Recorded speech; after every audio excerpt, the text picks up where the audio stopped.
باپ اور بیٹے اور روح القدس کے نام میں آمین۔ ہمارے لیے آج کی پاک انجیل بمطابق مقدس یوحنا اس کا 16 باب 12 سے 15 آیت تک۔ میری اور بہت سی باتیں ہیں کہ تم سے کہوں، مگر اب تم ان کی برداشت نہیں کر سکتے۔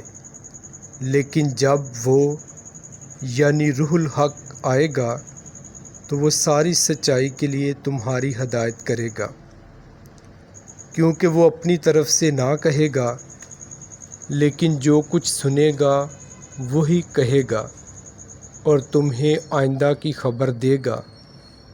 وہ میری بزرگی کرے گا، اس لیے کہ وہ مجھ سے پا کر تمہیں خبر دے گا۔ جو کچھ باپ کا ہے وہ سب میرا ہے، اس لیے میں نے کہا کہ وہ مجھ سے پا کر تمہیں خبر دے گا۔ پاک انجیل کا پڑھا اور سنا جانا ہم سب کے لیے باعث برکت ہو۔ خدا کا شکر ہو۔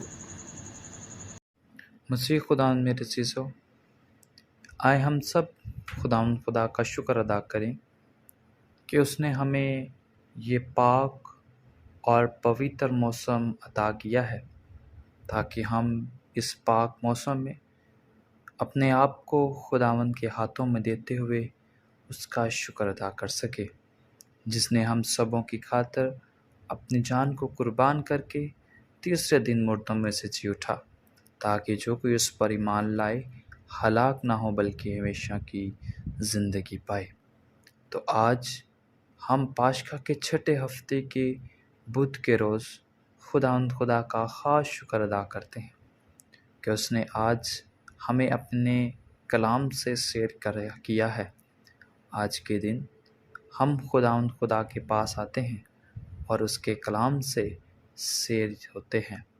آج کی پہلی تلاوت جو کہ رسولوں کے اعمال اور اس کے 17ویں باب میں سے لی گئی، وہاں پر ہم سنتے ہیں کہ کس طرح خدا کا بندہ مقدس پولس رسول خدا کی منادی کرتا ہوا جگہ بجگہ غیر قوموں میں جا کر خدا کی منادی کرتا ہے۔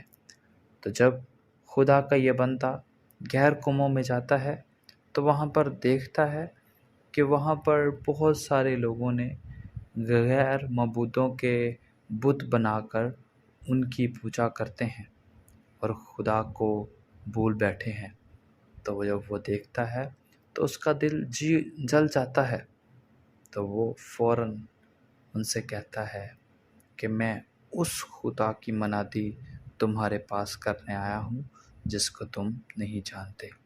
تو وہ اس خدا کو ان سے متعارف کرواتا ہے جس سے وہ خبردار ہی نہیں، جس کو وہ جانتے ہی نہیں۔ تو وہ انہیں یسوع سے متعارف کرواتا ہے، انہیں یسوع سے ملواتا ہے، جس طرح کی آج کی انجیل مقدس میں یسوع مسیح کہتے ہیں کہ روح الحق ساری سچائی اور سب کچھ اور سب چیزوں میں تمہاری ہدایت کرے گا۔ یعنی خداوند یسوع مسیح ہمیں تسلی دیتا ہے، ہمیں امید دیتا ہے، ہمیں بھروسہ دیتا ہے کہ ہمیں ہمیشہ سچائی کو تھامے رکھنا ہے، کہ جب وقت آئے گا تو یسوع کہتا ہے کہ میں روح الحق کو بھیجوں گا جو تمہیں پوری سچائی بتائے گا، جو تمہاری ہدایت کرے گا، جو تمہاری رہنمائی کرے گا، جو تمہیں ہر خطرے سے، ہر مصیبت سے، ہر آزمائش سے، ہر تنگی سے، ہر ایک بیماری سے رہائی دے گا۔ تو آج خدا ہمیں بھی یہ توفیق عطا کرے کہ ہم بھی اس غیر قوموں کی طرح، جہاں پر مقدس پولس رسول